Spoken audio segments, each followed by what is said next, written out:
In photography, you want to have a good exposure. For example, this picture is overexposed.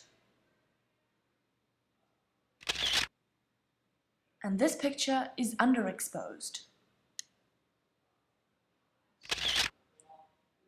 And this picture has good exposure. Today I'm going to be talking about how to get the right exposure. This can be done by using the exposure triangle. And this starts with the ISO. ISO is the camera's light sensitivity. If you're taking photos in a dark place, you should make sure that your camera is sensitive to the light. If you're taking photos in a light place, you should make sure your camera is less sensitive to light.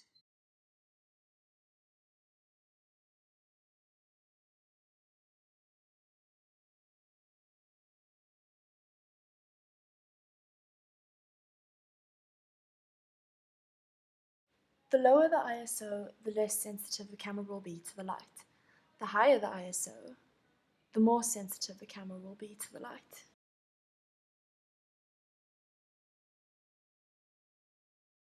Shutter speed. This is how fast and slow the shutter opens and closes. Fast shutter speed will allow you to take fast action pictures and capture high-speed moving objects. Slow shutter speed will allow you to take motion pictures. It makes the object appear as if it's moving.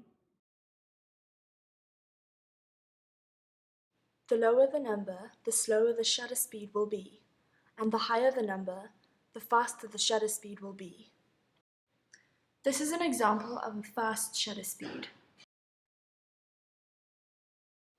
This is an example of a slow shutter speed.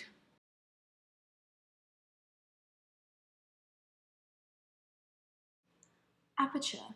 This is the size of the lens opening. It also determines the depth of field. The larger the aperture, the smaller the depth of field. The smaller the aperture, the larger the depth of field. The wider the lens opening, the more light enters the camera.